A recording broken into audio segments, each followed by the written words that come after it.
Welcome to study watch में आपका स्वागत है। The wheat that won hearts, वो समझ वो बुद्धि जिसने दिलों को जीता। इस चैप्टर की एक्सप्लेनेशन की वीडियो बना दी गई है, उसका लिंक डिस्क्रिप्शन में है, वहाँ पर जाकर आप देख सकते हैं।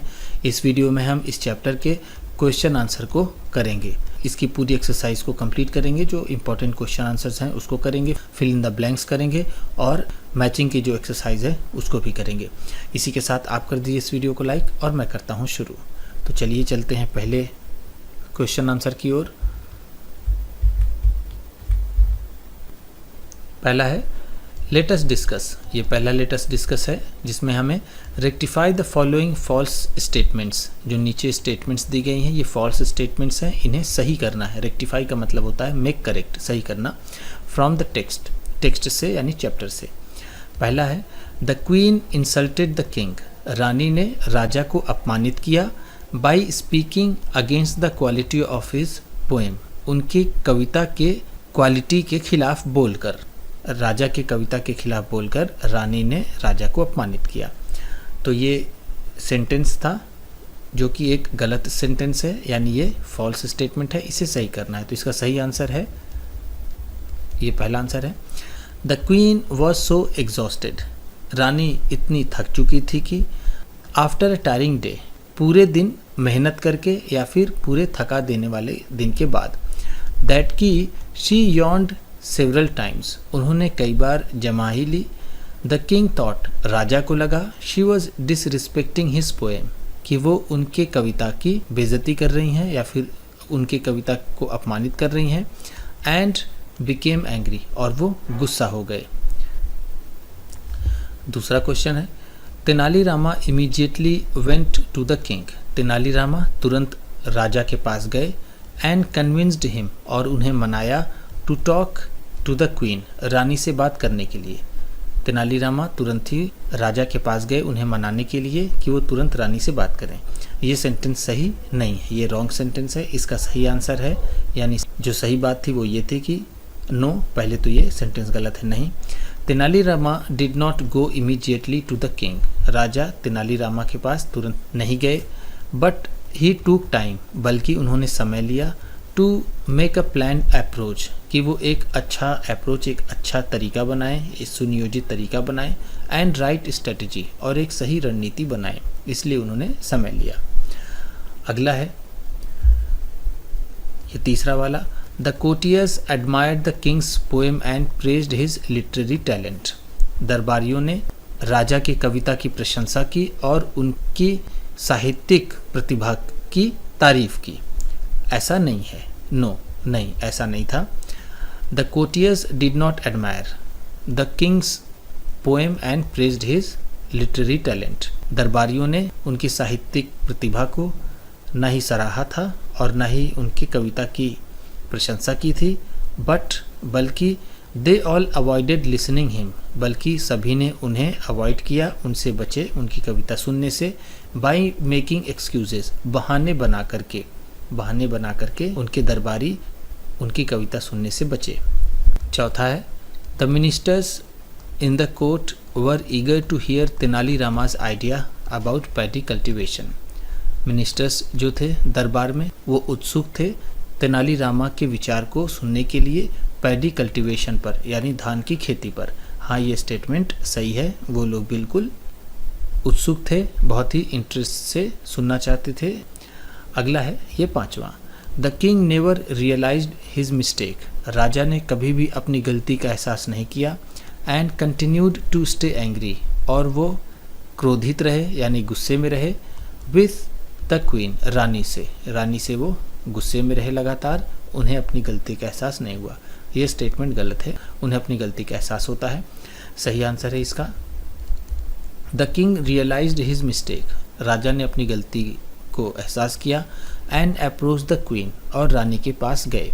ही सेड, उन्होंने कहा, आई हैव बीन फूलिश, मैं बेवकूफ़ था।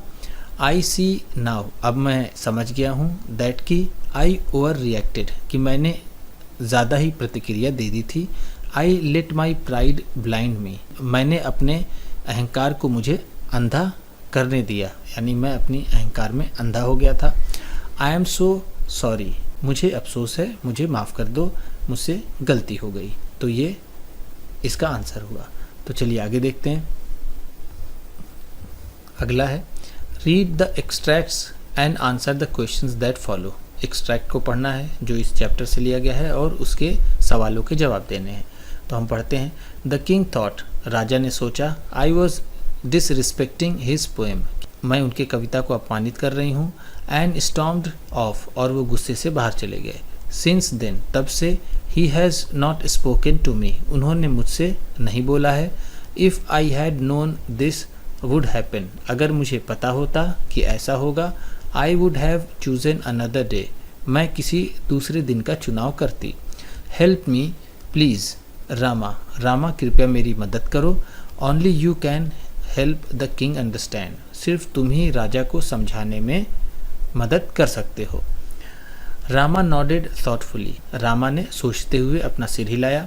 इफ़ यू लाइक, अगर आपको अच्छा लगे यानी अगर आपको पसंद हो, I will try my best to resolve this matter, मैं इस मामले को सुलझाने के लिए अपनी पूरी कोशिश करूँगा। योर हाइनेस, महारानी जी, but this needs a well planned approach, लेकिन इसके लिए एक सुनियोजित तरीके की ज़रूरत होगी। And I may need time, मुझे समय की ज़रूरत पड़ सकती है। To find the right strategy, सही रणनीति बनाने के लिए, सही रणनीति समझने के लिए। तो चलिए देखते हैं इसका पहला क्वेश्चन क्या है।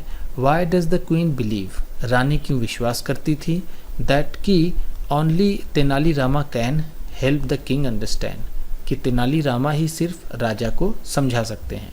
तो इसका आंसर होगा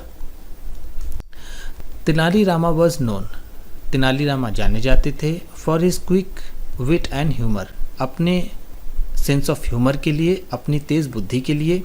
बिकॉज ऑफ दीज क्वालिटीज़, इन्हीं क्वालिटीज़ से, इन्हीं गुणों से, he has a special place in the king's court, उनकी एक विशेष जगह थी राजा के दरबार में। He is able to solve seemingly insurmountable problems, वो असंभव से लगने वाली समस्याओं को भी सॉल्व कर देते थे। With the help of his cleverness and wisdom, अपनी चालाकी और समझदारी से, अपनी समझदारी और चालाकी से वो बड़ी से बड़ी परेशानियों को भी सॉल्व कर देते थे।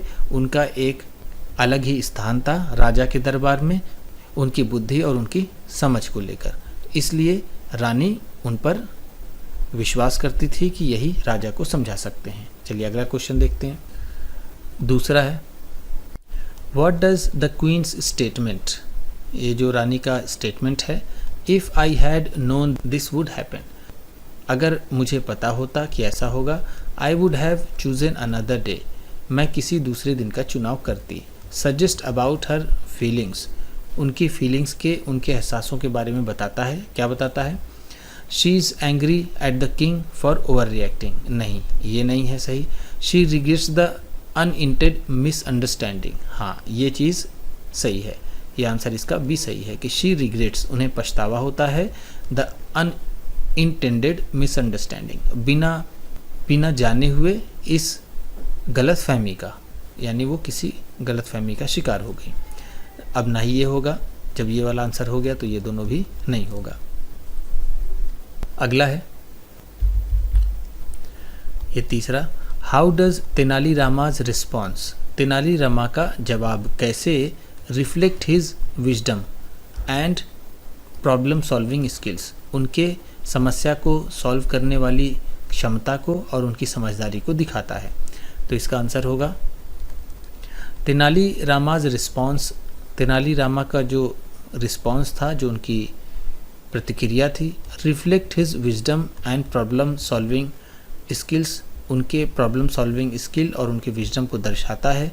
एज, जैसा कि he thinks over the matter deeply, वो मामले पर गहराई से विचार करते हैं। एंड टेक्स टाइम, और समय लेते हैं।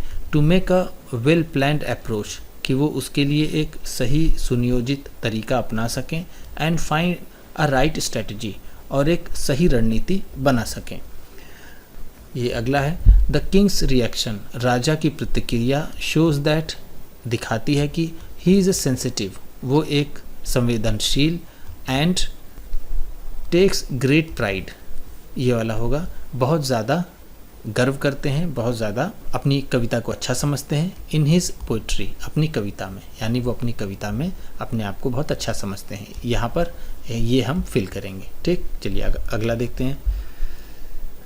दूसरा है दैट इवनिंग, उस शाम the king approach the queen, राजा रानी के पास पहुँचे विथ अ सॉफ्टेन एक्सप्रेशन, अपने एक्सप्रेशन को नर्म रख करके वो कहते हैं through mumble he began his voice gentle, उनकी आवाज़ बहुत जेंटल थी, वो बोलना शुरू करते हैं। वो कहते हैं through mumble, I have been foolish, मैं बेवकूफ़ था। आई सी नाउ दैट, मैं जान गया हूँ, मुझे पता चल गया है। आई ओवर रिएक्टेड, मैंने कुछ ज़्यादा ही प्रतिक्रिया दे दी थी। I let my pride blind me, मेरे अहंकार ने मुझे अंधा कर दिया था। आई एम सो सॉरी, मुझे अफसोस है, मुझे बहुत दुख है। The queen who had longed for this moment, रानी जो इस क्षण का इंतज़ार कर रही थी, स्माइल्ड एंड रिप्लाइड, मुस्कुराई और जवाब दी। इफ़ यू लाइक, अगर आपको अच्छा लगे तो, we can leave this quarrel behind us, इस झगड़े को हम पीछे छोड़ दें। I would very much like to listen to your poem, मैं आपकी कविता को सुनना बहुत पसंद करूँगी। तो इसमें क्या है, complete the following with a suitable explanation, suitable explanation के साथ इसे कंप्लीट करना है। क्या करना है, व्हेन द किंग सेड, जब राजा ने कहा, I let my pride blind me, कि मेरे अहंकार ने मुझे अंधा कर दिया था। ही मीन्स दैट, उनका मतलब था कि ही मीन्स, उनका मतलब था दैट कि he falls prey of his pride, वो अपने अहंकार के शिकार हो गए। उनके कहने का मतलब था कि वो अपने अहंकार के शिकार हो गए, उन्हें ऐसा नहीं करना चाहिए था। ये दूसरा है, वाई डज द क्वीन से, रानी क्यों कहती हैं, इफ़ यू लाइक, अगर आपको सही लगे, we can leave this quarrel behind us, इस झगड़े को हम पीछे छोड़ सकते हैं। तो इसका आंसर होगा because she wants to forget the quarrel, क्योंकि वो इस झगड़े को भूलना चाहती हैं। And restores their lovely relationship again, और वो अपने प्यारे रिश्ते को फिर से रिस्टोर करना चाहती हैं, फिर से मजबूत करना चाहती हैं, फिर से बनाना चाहती हैं। अगला है द किंग एक्नॉलेजेस दैट, राजा मानते हैं कि his pride clouded his judgement, उनकी समझ पर उनका अहंकार हावी हो गया। क्लाउडेड यहाँ पर होगा हावी हो गया, जजमेंट का मतलब है हाँ उनकी समझ, उनकी समझ पर उनका अहंकार हावी हो गया। विच शोज़, जो दिखाता है कि मैच्योरिटी एंड सेल्फ अवेयरनेस, जो क्या दिखाता है, उनकी मैच्योरिटी को दिखाता है और उनके सेल्फ अवेयरनेस को। उन्हें यह एहसास हुआ कि उनका जो अहंकार था वो उनके ऊपर हावी हो गया था, तो एक तरह से ये उन्हें सेल्फ अवेयरनेस की ओर ले गया और उनकी मैच्योरिटी बढ़ी, जिससे वो दोबारा ऐसा नहीं करेंगे। अगला है स्टेट एनी वन कैरेक्टरिस्टिक, कोई एक कैरेक्टरिस्टिक्स या चारित्रिक विशेषता बताइए दैट कि the queen's response to the king's apology shows about her, जो राजा ने जब माफ़ी मांगी, जिस तरह की प्रतिक्रिया, जिस तरह का रिस्पॉन्स रानी ने दिया, उससे उनके बारे में क्या पता चलता है। तो इसका आंसर होगा, कोई एक कैरेक्टरिस्टिक्स देनी थी तो मैं यहाँ पर उसको पूरा आंसर जैसा लिख देता हूँ। She is a soft hearted and caring wife, कि वो एक नरम दिल की और ख्याल रखने वाली पत्नी है।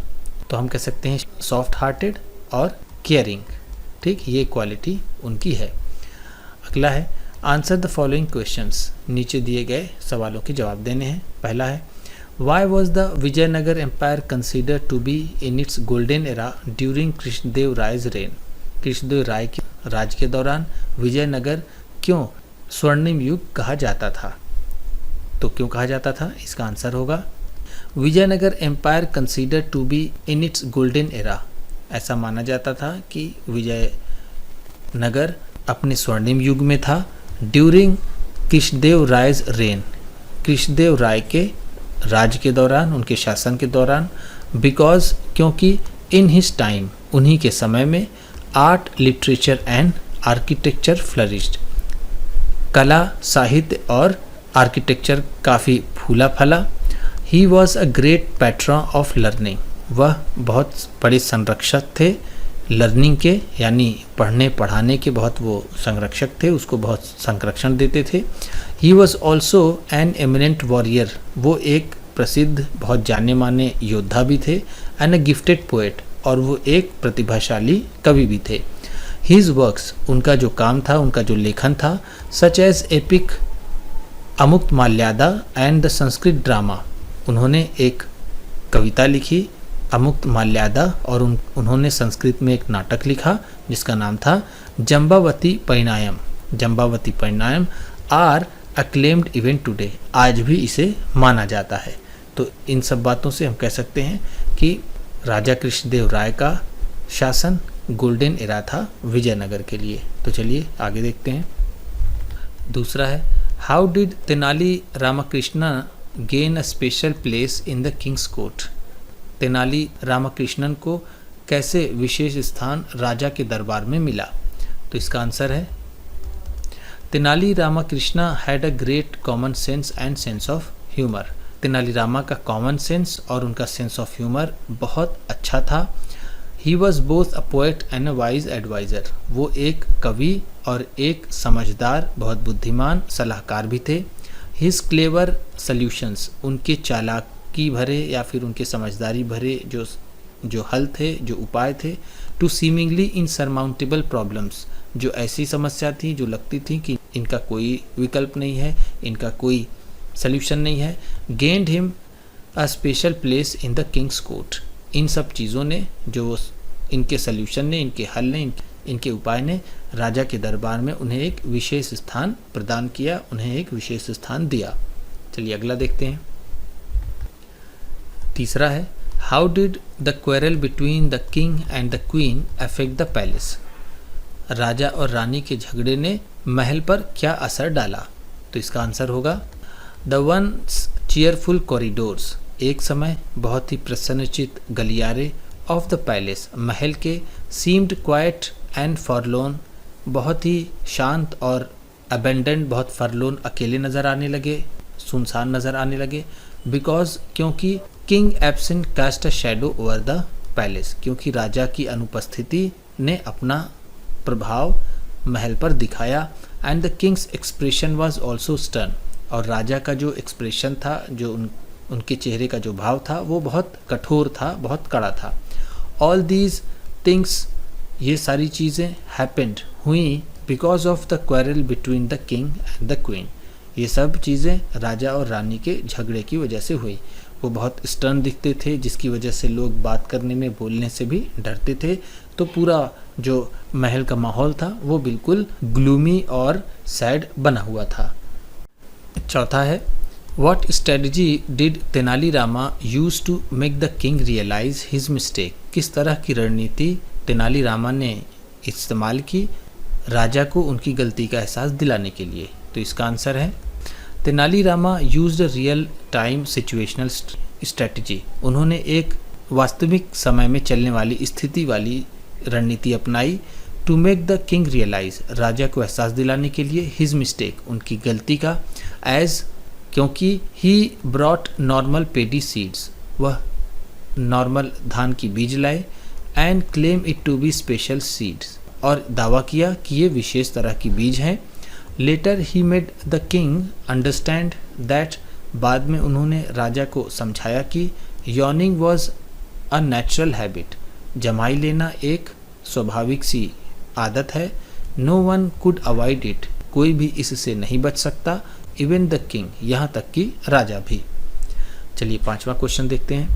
पांचवा है, what was the reaction of the courtiers, दरबारियों की क्या प्रतिक्रियाएं थी। When the Tenali Rama introduced his special paddy seeds, जब तेनाली रामा ने अपनी विशेष धान की बीज को प्रस्तुत किया, सामने लाए। इसका आंसर होगा, when Tenali Rama introduce his special paddy seeds, जब तेनाली रामा ने अपनी विशेष धान की बीज इंट्रोड्यूस किया। फेलो कोर्टियर्स, जो साथी दरबारी थे, कमेंटेड सार्केस्टिकली, उन्होंने व्यंग्यात्मक रूप से टिप्पणी की। ऑन तेनाली रामा पर। एंड, और बिकॉज ऑफ दिस, और इसी के कारण, a murmur and surprise laughter swept through the court, दरबार में एक दबी हुई भुनभुनाहट और दबी हुई हंसी दरबार में फैल गई। अगला है how does the story conclude, कहानी कैसे ख़त्म होती है, and what lesson can be learn from it, और इससे कैसे सबक सीखे जा सकते हैं। तो इसका आंसर है the story concludes on a positive note, जो स्टोरी है वो एक पॉजिटिव नोट पर ख़त्म होती है। And lesson of not to over react, और इससे जो सीखा जा सकता है ओवर रिएक्ट ना करना, बी लर्नड सीखा जा सकता है on the part of the king, राजा की तरफ से, राजा से ये सीखा जा सकता है कि हमें ओवर रिएक्ट नहीं करना चाहिए। And how to solve complex problems with wit and humour, और कैसे किसी भी जटिल समस्या को अपनी बुद्धि और अपने मस्तिष्क से सॉल्व करना चाहिए, can be learn on the part of Tenali Rama, Tenali Rama से सीखा जा सकता है, उनसे सीख सकते हैं। तो इस तरह से हमारा ये जो क्वेश्चन आंसर था वो ख़त्म हुआ। अब हम चलते हैं फिल इन द ब्लैंक्स की ओर। ये पहला है fill in the blanks and complete the paragraph by choosing suitable expressions from the box given below, हमें पैराग्राफ्स में से जो बॉक्स में दिए हुए वर्ड्स हैं उन्हें फिल करना है। तो चलिए शुरू करते हैं। My mother is quite witty, मेरी माँ बहुत ही समझदार हैं, बुद्धिमान है। And her sense of humour, और उनका मजाक करने का जो तरीका होता है, सेंस ऑफ ह्यूमर यानी मजाक को समझने या फिर करने का तरीका, ऑलवेज लाइटेंस स्ट्रेसफुल मोमेंट्स, हमेशा जो तनावपूर्ण क्षण होते हैं उन्हें खुशनुमा कर देता है, उसे अच्छा कर देता है। लाइटेंस का मतलब है यहाँ पर अच्छा कर देता है।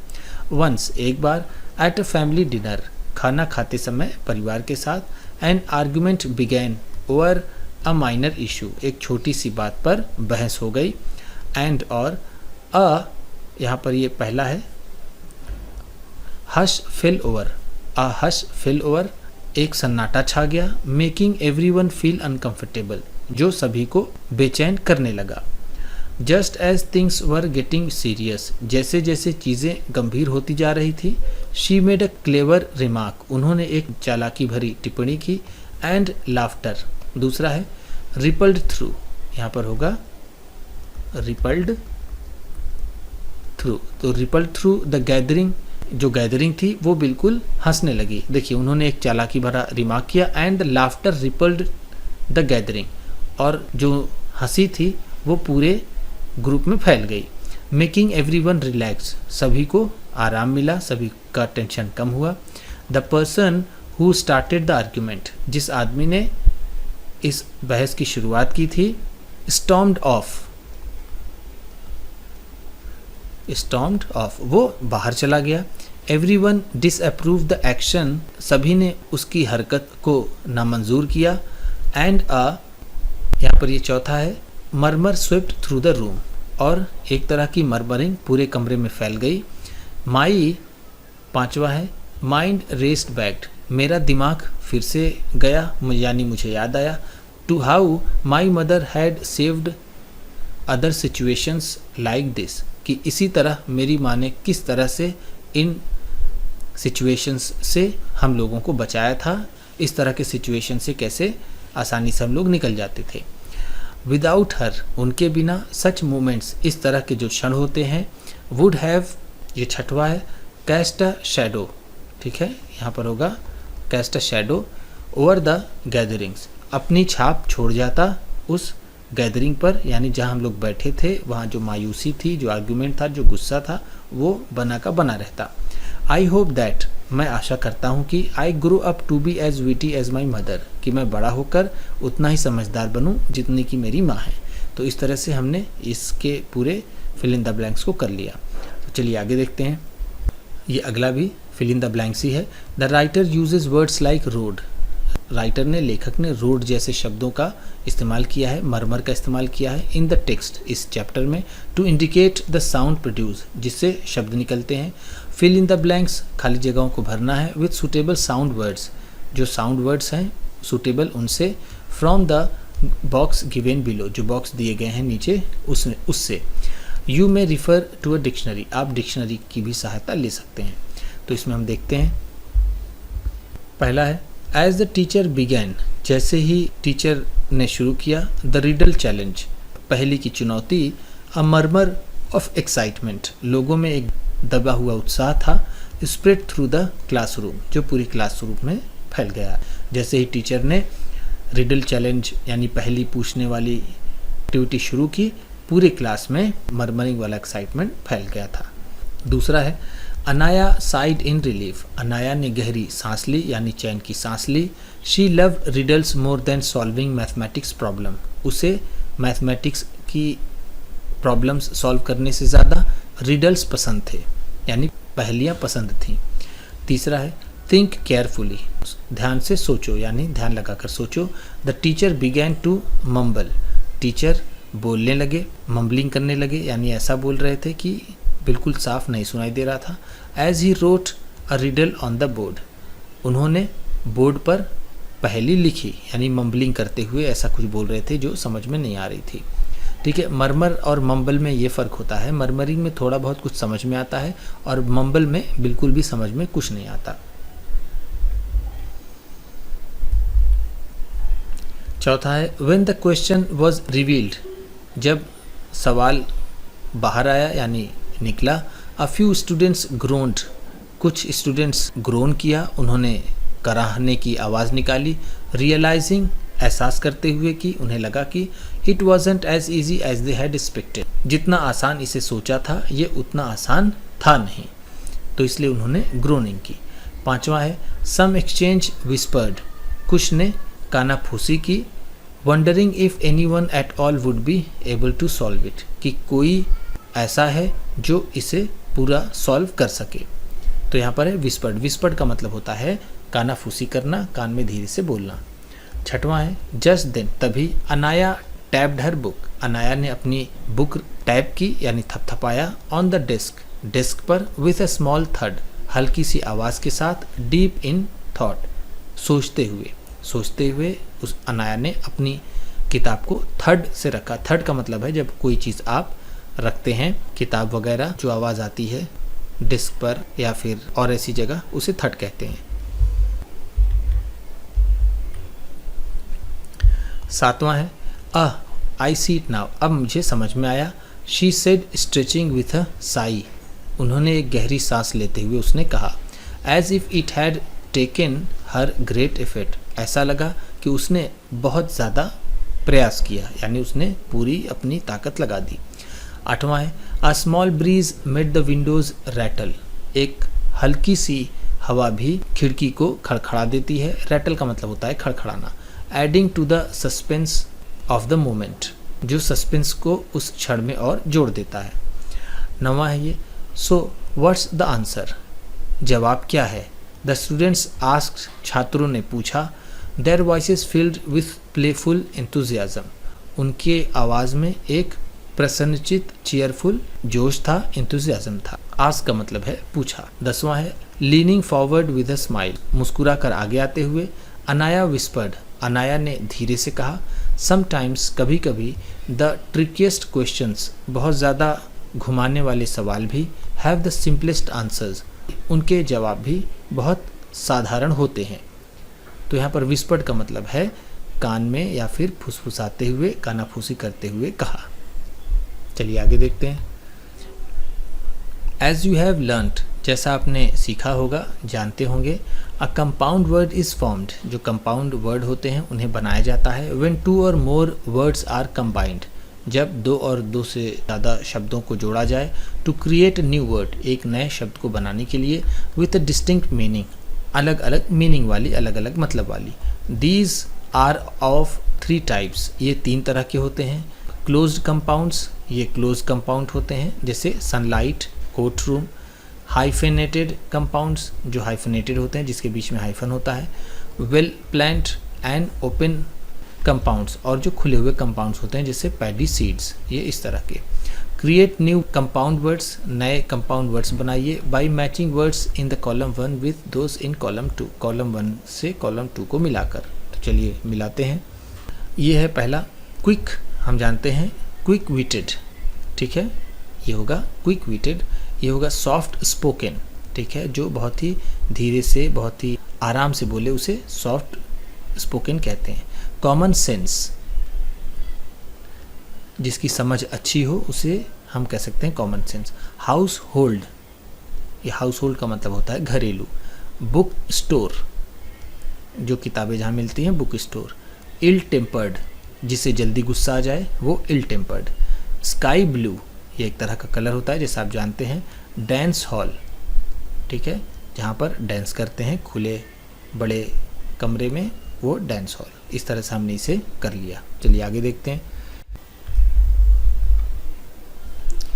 दूसरा ये fill in the blanks with the words created in the previous question. जो प्रीवियस क्वेश्चन में हमने वर्ड्स बनाए थे उसी को यहाँ पर हमें भरना है।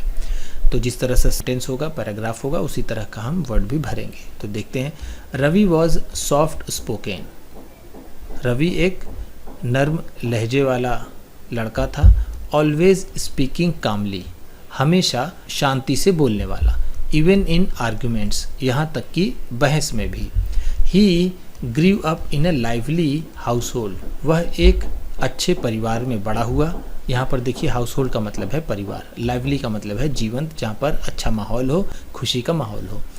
वेयर ही लर्नड, जहाँ पर उसने सीखा। टू हैंडल डिफरेंट पर्सनैलिटीज़, अलग तरह के लोगों को संभालना या फिर उनसे डील करना।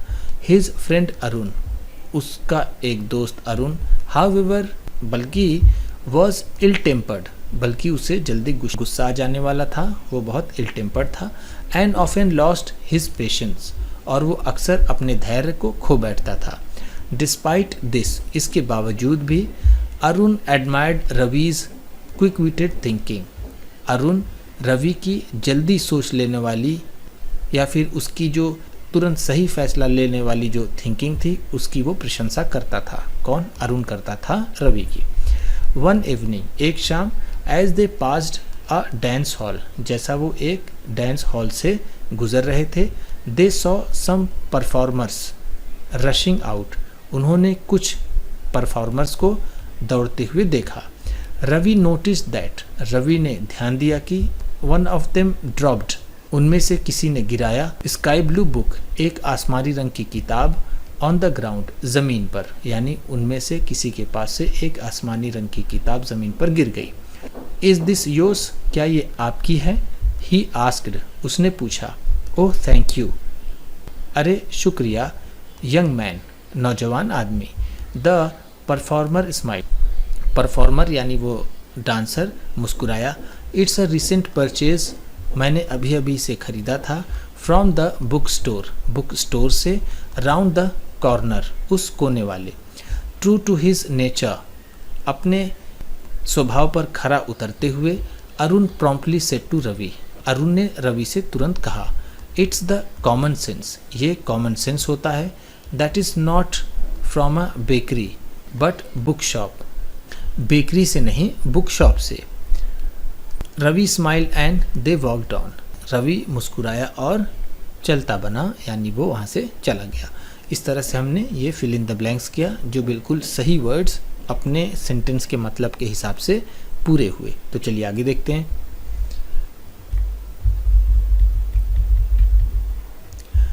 अगला है read the sentences from the text, text से सेंटेंसेस को पढ़ना है। And their explanation given in the table below, और उनका एक्सप्लेनेशन टेबल के नीचे दिया हुआ है। तो देखते हैं हम sentences from the text, text से जो सेंटेंस आए हैं। इफ़ यू लाइक, अगर आपको लगे यानी आपको पसंद हो तो।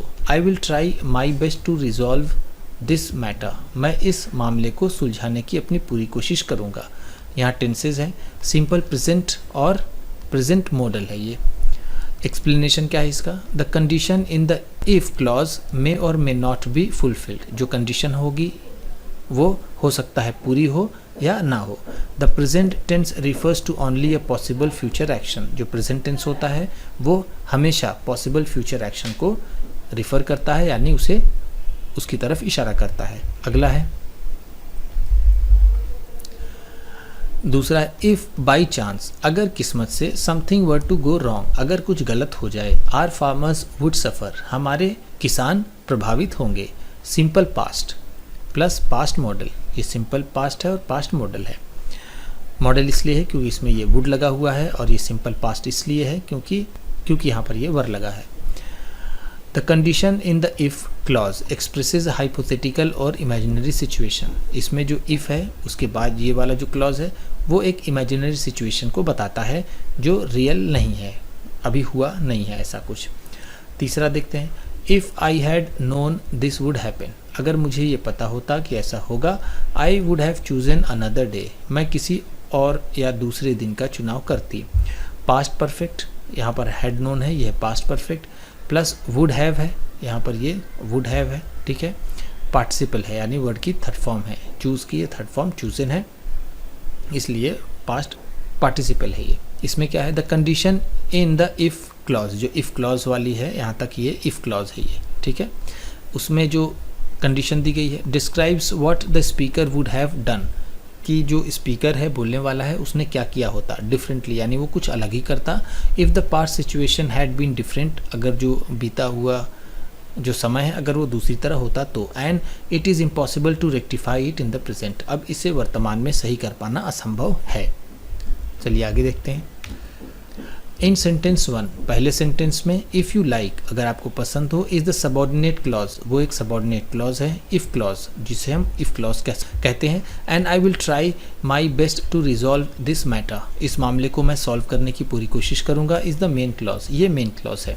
Identify the subordinate and main clauses in the sentences 2 and 3, इसमें हमें आइडेंटिफाई करना है कि कौन सा सेंटेंस मेन है या फिर कौन सा सबॉर्डिनेट है, तो इसको हम कर लेते हैं। देखिए इफ़ क्लॉज है, इसमें ये चीज़, ये इफ़ क्लॉज वाला जो है ये सबॉर्डिनेट क्लॉज है, और वुड हैव चूजन वाला जो पार्ट है मेन क्लॉज है। इसी तरह ये by chance were to go, ये चीज़ आपकी सबॉर्डिनेट क्लॉज है, और आर फार्मर्स वुड सफ़र, ये है आपका मेन क्लॉज। चलिए आगे देखें।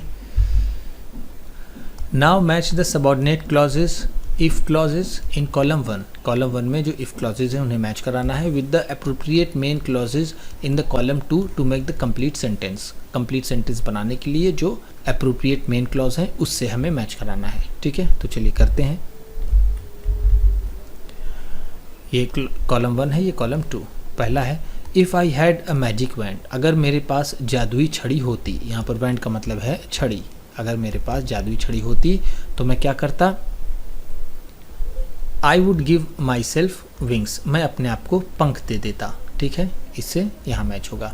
इफ़ इट रेन्स टुमारो, अगर कल वर्षा होती है तो we will stay indoors and play board games, हम घर में ही रहेंगे और बोर्ड गेम्स खेलेंगे। तीसरा है ये if you had listened carefully, अगर तुमने ध्यान से सुना होता तो you would have solve puzzle, तुमने पहली सॉल्व कर ली होती, तुमने पहली का हल निकाल लिया होता, तो हम इसको इससे मैच करेंगे। If you finish your homework, अगर तुम अपना होमवर्क फिनिश कर लो तो we will go to theatre, तो हम थिएटर जाएंगे, रंगमंच जाएंगे। ये पांचवा है इफ़ आई वर इनविजिबल, अगर मैं अदृश्य हो जाऊं, I would sneak into the secret room, मैं सीक्रेट रूम में झांकूंगा, ठीक है। और लास्ट वाला है इफ़ द अलार्म हैड रंग, अगर अलार्म बजा होता, तो ये डी है the boys would have woken up on time, लड़के सही समय पर उठ गए होते। तो इस तरह से हमने इसे मैच किया। चलिए आगे देखते हैं।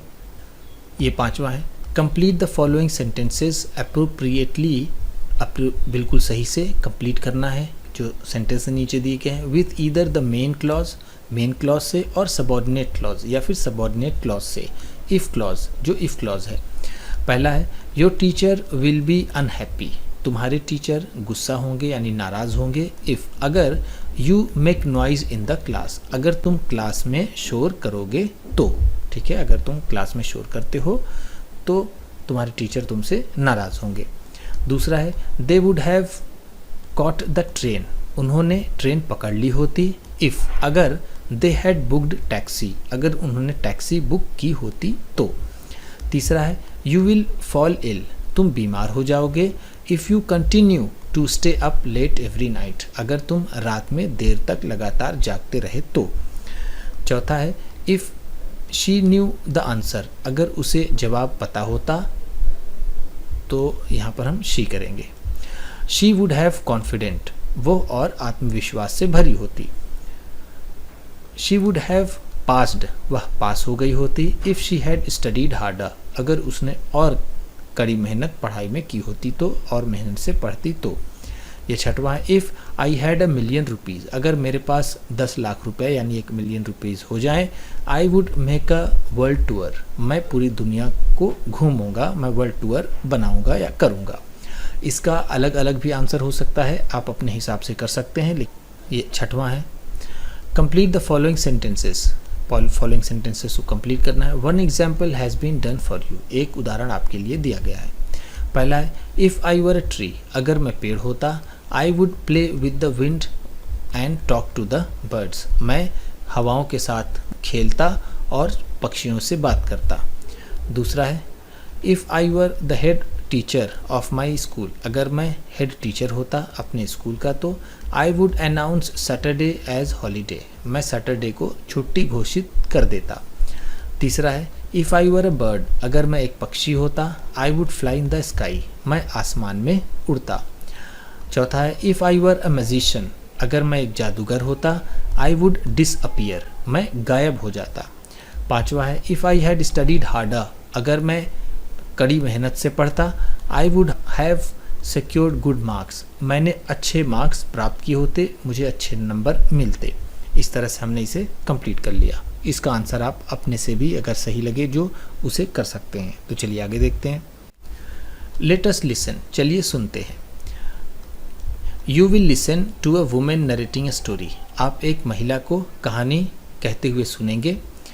एज यू लिसन, जैसे आप सुनेंगे, fill in the blanks in the following sentences, जो फॉलोइंग सेंटेंस है उसमें आप खाली जगह भरना है।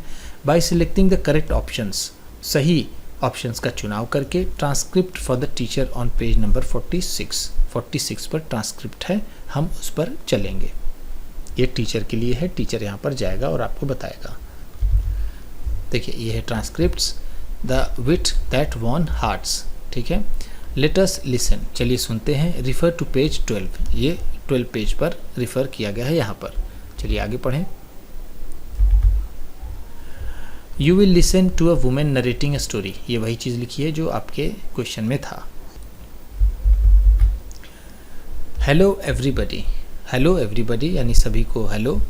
Today I will be narrating, आज मैं सुनाऊंगी अ स्टोरी, एक कहानी about a quick witted courtier, एक समझदार या फिर हाजिर जवाब दरबारी की कहानी। In the kingdom of Vijayanagar, Vijayanagar के साम्राज्य में, विजयनगर के साम्राज्य में एक हाजिर जवाब दरबारी था, उसकी कहानी मैं आज आप लोगों को सुनाऊंगी। अ रिनाउंड स्कॉलर, एक बहुत ही प्रसिद्ध विद्वान, प्राउड ऑफ हिज एबिलिटीज़, जिसे अपने गुणों पर, अपने क्षमता पर बहुत गर्व था। वंस विजिटेड, एक बार आया, the kingdom of Vijayanagar, Vijayanagar के साम्राज्य में। You see he wanted to challenge, आप देखो वो चैलेंज करना चाहता था, चुनौती देना चाहता था। द स्कॉलर्स, विद्वानों को। In the court of king Krishnadeva Raya, राजा कृष्णदेव राय के दरबार में। The court scholars did not want to accept the challenge, जो दरबार के विद्वान थे वो इस चुनौती को स्वीकार करना नहीं चाहते थे। As they were worried of, क्योंकि वो चिंतित थे। बीइंग डिफीटेड, हार जाने के। बाय द विजिटर, उस भ्रमणकारी से, यानी जो भ्रमण पर आया था, विजिटर था, उससे हारने के डर से किसी ने भी उसकी चुनौती को स्वीकार नहीं किया। बिसाइड्स दिस, इसके अलावा। दे वर ऑल्सो एफ्रेड, वो डरते भी थे। दैट कि the king would be angry, राजा गुस्सा होंगे। If they refuse to face the scholar, अगर वो विद्वान का सामना करने से इनकार कर देते हैं तो। दे न्यू दैट, वो जानते थे कि only the quick witted Tenali Rama, सिर्फ हाजिर जवाब तेनाली रामा ही would be able to manage, संभालने में कामयाब हो सकते हैं। द सिचुएशन, इस स्थिति को। सो इस तरह, नेचुरली, स्वाभाविक रूप से। They asked him for a solution, उन्होंने उनसे इसका हल मांगा। एज एक्सपेक्टेड, जैसी उम्मीद थी। Rama told them that, Rama ने उन्हें बताया कि he would accept the challenge, वह उसकी चुनौती को स्वीकार करेंगे। नेक्स्ट डे, अगले दिन। Rama arrived at the palace, Rama महल में पहुँचे। Rama and the challenger Rama और चुनौती देने वाला, सैट फेसिंग ईच अदर, एक दूसरे का सामना करते हुए बैठे, यानी एक दूसरे के सामने बैठे। There was a bundle wrapped in silk kept near Rama, Rama के बगल में एक बंडल लपेटा हुआ सिल्क में रखा हुआ था। He placed his hand on the bundle, उन्होंने अपना हाथ बंडल पर रखा। And said to the visitor, और उस विजिटर से कहा, उस भ्रमणकारी से कहा, let us start by discussing the merits of the तिला कस्ता महिषा बंधना, हम लोग डिस्कस करना शुरू करेंगे कि तिला कस्ता महिषा बंधना के क्या फ़ायदे हैं, इसकी क्या मेरिट है। The visitor was taken aback, वो विजिटर बहुत चक्का रह गया। He had read thousands of works, उसने हज़ारों किताबें पढ़ी होंगी। But he had never heard, लेकिन उसने कभी भी नहीं सुना था, ऑफ दिस वर्क, इस काम के बारे में, यानी इस स्क्रिप्चर या फिर इस किताब के बारे में। ही हैड नो आइडिया, उसे बिल्कुल भी आइडिया नहीं था, व्हाट टू से, कि वो क्या कहे। The scholar had to accept, उस विद्वान को मानना पड़ा। हिज डिफीट, अपनी हार, उस विद्वान को अपनी हार माननी पड़ी। अशेम्ड, शर्मिंदा होते हुए। ही क्वाइटली लेफ्ट द पैलेस, वह चुपचाप महल से चला गया। नाउ, अब द किंग वॉज क्यूरियस, राजा उत्सुक थे, टू नो, जानने के लिए, about the great work Rama had mention, उस महान काम के बारे में जिसका जिक्र रामा ने किया था। यहाँ पर वर्क का मतलब है लिटरेरी वर्क, यानी कोई रचना, कोई कविता, कोई पढ़ने लिखने वाली चीज़। Rama smiled and remove the silk cloth, Rama मुस्कुराए और उन्होंने उस सिल्क के कपड़े को हटाया। There was a huge bundle of sticks, उसमें एक बड़ी सी छड़ी की गठरी थी। Tied with a thick rope, जो एक मोटी रस्सी से बंधी हुई थी। द किंग वॉज पजल्ड, राजा चकरा गए। And asked for an explanation, और उन्होंने स्पष्ट करने के लिए पूछा, यानी कि और मुझे समझाओ, उन्होंने कहा। रामा टोल्ड हिम, रामा ने उन्हें बताया। ओ किंग, ए राजा, तिल इज सीसम, तिल क्या है, ये सीसम है। कास्ता इज स्टिक, कास्ता क्या है, एक छड़ी है। Tilakshata means sticks of sesame plants, तिलक्षता क्या है, वो सीसम पेड़ की छड़ी है। देन फिर डिस्प्लेइंग द रोप, रस्सी को दिखाते हुए, रामा से, रामा ने कहा, दिस इज़ द रोप, ये रस्सी है, यूज टू टाई अ बैफलो, जिसे भैंस बांधने में उपयोग किया जाता है। महिषा, महिषा मीन्स बैफलो, महिषा का मतलब है भैंस।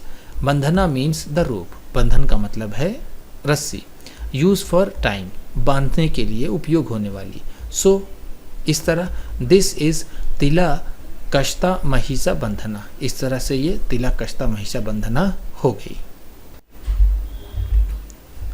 The king burst out laughing, राजा अपनी हंसी नहीं रोक सके, वो जोर से हंस पड़े।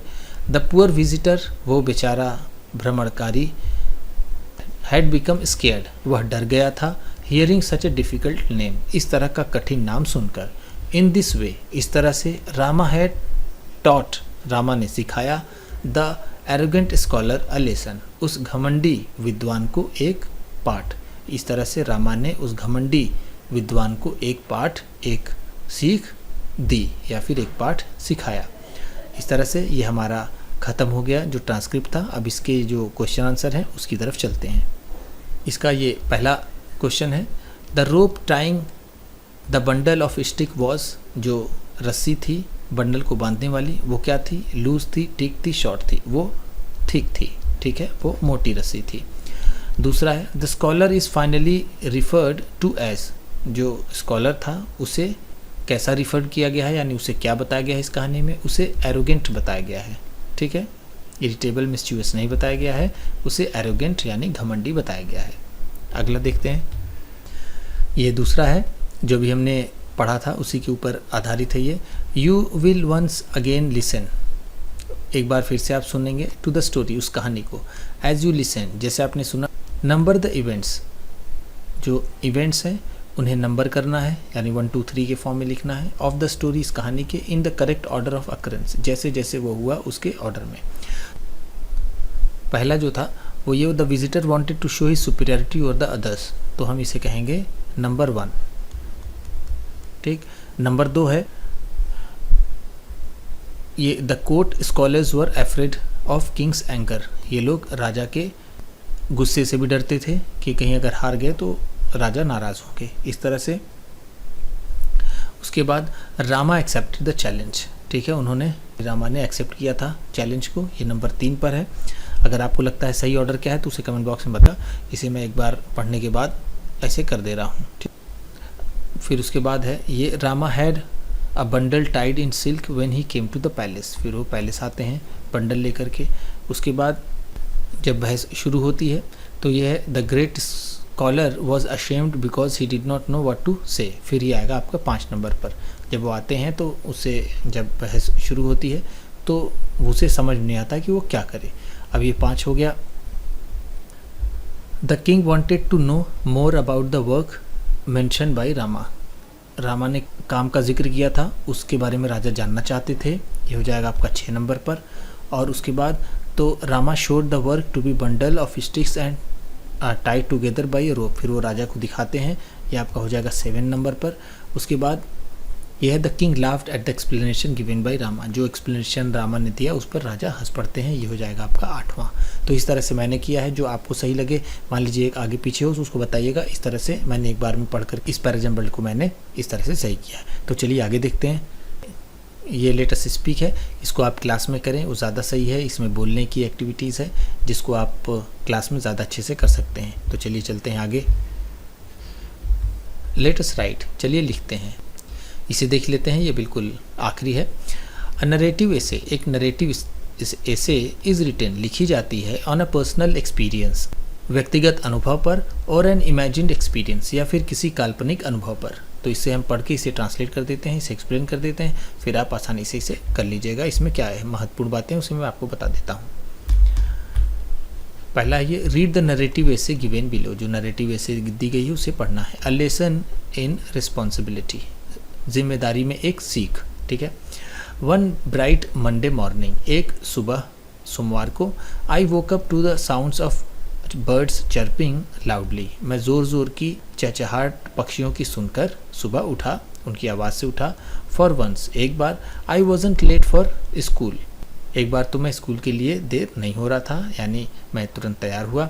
My uniform was neatly laid out, मेरा जो यूनिफॉर्म था, मेरी जो ड्रेस थी बिल्कुल साफ़ सुथरी पड़ी हुई थी। And my homework was already packed in my bag, और जो मेरा होमवर्क था वो पहले से ही मेरे बैग में आ गया था, यानी मैंने अपनी कॉपी किताब सब सही से रख ली थी। I feel proud of myself for being so organised, मैं अपने आप को इतना व्यवस्थित रखता हूँ, इसके लिए मुझे अपने आप पर गर्व हो रहा था। But little did I know, लेकिन मैं थोड़ा ही जानता था, the day would still teach me an important lesson, कि वो दिन मुझे आज एक महत्वपूर्ण पाठ पढ़ाएगा, यानी मैं आज कुछ ज़रूर सीखने वाला हूँ। मुझे ये पता कम ही था, यानी मुझे पता नहीं था। During the morning assembly, morning assembly के दौरान आर टीचर, हमारी टीचर मिसेज़ राव, जो मिसेज़ राव हैं, अनाउंस्ड, उन्होंने घोषणा की, उन्होंने बताया, अ सरप्राइज साइंस क्विज़, एक सरप्राइज साइंस क्विज़ के बारे में। My heart skipped a beat, मेरी दिल की धड़कनें एक सेकेंड के लिए रुक गई, यानी मैं थोड़ा सा घबराया। I had studied the chapter a week ago, मैंने एक हफ्ते पहले ही उस चैप्टर को पढ़ा था। But I had forgotten to revise it, मैं इसे रिवाइज करना भूल गया था ओवर द वीकेंड, एक हफ्ते से। As I sat at my desk, जब मैं अपने डेस्क पर बैठा, विद द क्वेश्चन पेपर को लेकर, इन फ्रंट ऑफ मी, अपने सामने, आई फ्रोज, मैं बिल्कुल जम सा गया, यानी ठिठुर सा गया, यानी मैं जम सा गया, यानी मुझे बहुत समझ में नहीं आ रहा था, मैं बहुत हक्का बक्का रह गया। द क्वेश्चंस लुक्ड फैमिलियर, जो सवाल थे वो जाने पहचाने से लग रहे थे। Yet I couldn't recall the answers clearly, लेकिन मैं साफ साफ सवालों के जवाब, यानी उनके जवाब को याद नहीं कर पा रहा था। रिकॉल का मतलब होता है याद करना। I tried my best to focus, मैंने अपनी पूरी कोशिश की कि मैं फोकस रहूँ, बट इट वॉजेंट इनफ, ये पर्याप्त नहीं था, इतना नहीं हो सका। लेटर, बाद में, when the results were announce, जब रिजल्ट्स अनाउंस हो गए, I score much lower than I expected, मैंने जितनी उम्मीद की थी उससे कम मेरा स्कोर हुआ, मुझे कम नंबर मिले। डिसअपॉइंटेड, निराश था। I spoke to Mrs Rao, मैंने मिसेज़ राव से बोला। आफ्टर द क्लास के बाद, शी स्माइल्ड एंड सेड, वह मुस्कुराई और उन्होंने कहा, it is not about how much you know, ये उसकी बात नहीं होती कि आप कितना जानते हैं, but how consistently you prepare, आप कितने कंसिस्टेंटली, कितनी लगन से आप तैयारी करते हैं, ये ज़्यादा महत्वपूर्ण होता है। Small efforts add up every day, छोटी छोटी एक्टिविटीज़, छोटी छोटी मेहनत, थोड़ी थोड़ी मेहनत हर दिन जुड़ती चली जाती है, बहुत महत्वपूर्ण होती है। हर वर्ड्स स्टेड विथ मी, उनकी बात मुझे समझ में आ गई, मेरे दिमाग में रुकी। फ्रॉम दैट डे ऑन, उस दिन से I made it a habit to revise my lessons regularly, मैंने एक आदत बना ली कि मैं अपनी लेसन्स को रेगुलरली रिवाइज करूँगा। Even if there wasn't an immediate test, यद्यपि अगर कोई तुरंत ही टेस्ट ना होने वाला हो फिर भी। Responsibility isn't just about being on time और फिनिशिंग टास्क, रिस्पॉन्सिबिलिटी या जिम्मेदारी वो नहीं होती है कि आप समय पर रहें और अपने काम को ख़त्म कर लें। It is about being ready for what's unexpected, ये उसके बारे में भी है कि आप अनएक्सपेक्टेड चीज़ों के लिए भी तैयार रहें। नाउ अब वर्क इन पेयर्स, अब आप पेयर्स में काम करिए। एंड चेक, और चेक करिए यानी मार्क करिए, if the following features are present in the narrative story, जो नरेटिव ये ऐसे था मैंने स्टोरी बोल दिया, उसमें ये फीचर्स थे या नहीं। इंट्रोडक्शन, इसमें इंट्रोडक्शन है, ये इंट्रोडक्शन के बारे में है। नरेटिव ऐसे में क्या क्या होता है उसे भी बताया गया है, जैसे कि उसमें एक इंट्रोडक्शन होगा, बॉडी ऑफ ऐसे होगा, ये सारी चीज़ें। द ऐसे begins with clear and engaging opening, ये बिल्कुल सही है, वो बिल्कुल शुरुआत होती है, बिल्कुल साफ साफ समझ में आता है कि क्या कहना चाह रहा है। दूसरा, introduction sets the context for narrative, जो इंट्रोडक्शन था वो उसके कंटेक्स्ट को फिक्स कर रहा है, वो भी सही है। द सेंट्रल आइडिया और द पर्पस इज क्लियर, ये बिल्कुल क्लियर है। तो जो इंट्रोडक्शन होता है नरेटिव ऐसे का, उसमें हमें ये चीज़ों का हमें ख्याल रखना होता है। अब आती है बात बॉडी ऑफ ऐसे की। Events are narrated in a logical sequence, बिल्कुल लॉजिकल सीक्वेंस में है सारी events. Descriptive details are used, जो भी ज़रूरी चीज़ें थी, जैसे मेरा ड्रेस और ये सारी चीज़ें, मैं तैयार नहीं था तो वो डिस्क्रिप्टिव डिटेल्स इसकी थी यहाँ पर। Characters and settings are clearly described, इसमें जो लड़का जो भी बता रहा है और मिसेज राव जो है कैरेक्टर्स हैं वो भी बिल्कुल क्लियर है कि उसकी साइंस की टीचर हैं, वो अनाउंस करती हैं। इसी तरह से द नरेटर्स इमोशंस और थॉट्स आर शेयर्ड, जो नरेटर का इमोशन है, उसकी भावनाएं हैं, उसके जो विचार हैं, उसे भी शेयर किया गया है। उसने भी बताया है कि जिम्मेदारी सिर्फ ये नहीं होती है कि सिर्फ आप अपने काम को पूरा कर लें सही समय पर, बट ये भी होती है कि आप अनएक्सपेक्टेड चीज़ों के लिए भी तैयार रहें। तो उसने अपने थॉट भी दिए। द ऐसे इंक्लूड्स अ चैलेंज और अ प्रॉब्लम और अ टर्निंग पॉइंट। देखिए ऐसे में एक चैलेंज भी है और प्रॉब्लम भी है और एक टर्निंग पॉइंट भी है। उसका मन बदल जाता है, वो हमेशा तैयार रहता है अनएक्सपेक्टेड चीज़ों के लिए। उसके सामने जो समस्या आती है और उसकी जो सामने चुनौती है, अपने आप को हमेशा तैयार रखने की, वो सारी भी चीज़ें इसमें थीं। फिर आता है ऐसे में कंक्लूजन, कि आपको कंक्लूड कैसे करना है। द ऐसे एंड्स विथ एन आउटकम, कोई ना कोई परिणाम हो, कोई रिजल्ट हो, जैसे उसने सीखा कुछ, ये था। लेसन और मैसेज इज़ क्लियरली स्टेटेड, जो लेसन का मैसेज था वो बिल्कुल क्लियर ही था। उसे सीखा कि हमें रिस्पॉन्सिबिलिटी के साथ तैयारी भी हमेशा रखनी चाहिए। राइटिंग स्टाइल क्या है, उसमें राइटिंग स्टाइल होती है a tone is personal and engaging, जो टोन है वो पर्सनल हो और एंगेजिंग हो, क्योंकि जो नैरेटिव स्टोरी होती है वो पर्सनल एक्सपीरियंस पर बेस होती है ज़्यादातर। और फर्स्ट पर्सन नरेशन, जो फर्स्ट पर्सन नरेशन है यानी आई है, माई है, इस तरह के वर्ड्स ज़्यादातर यूज़ होते हैं, ठीक है। और लैंग्वेज है पांचवा, द ऐसे use is simple and clear language, बिल्कुल साफ साफ आसान भाषा में आसान शब्दों का यूज़ होता है। Grammar, punctuation and spellings are correctly used, तो इस तरह से ये तो हर जगह होता है, उसे सही से आपको यूज़ करना होता है। तो इस तरह से हमने देखा। अब एक नोट पढ़ लेते हैं, उसके बाद देखते हैं। ये नोट है, a narrative essay focuses on sharing personal experience to convey a specific lesson. जो नरेटिव ऐसे होता है वो केंद्रित होता है पर्सनल एक्सपीरियंस पर और किसी स्पेसिफिक लेसन पर। अ रिफ्लेक्शन और एन आइडिया, या कोई बात होती है या कोई विचार होता है। इट हैज़ एन इंट्रोडक्शन, इसमें इंट्रोडक्शन होता है। बॉडी एंड कंक्लूजन होता है। ये दो चीज़ें ही ये तीन चीज़ें, जैसे कि इंट्रोडक्शन, बॉडी और कंक्लूजन, ये चीज़ें बहुत महत्वपूर्ण होती हैं। अब राइट नरेटिव ऐसे based on any one of the situations given below, जो सिचुएशंस दी गई हैं उस पर आपको ऐसे लिखना है।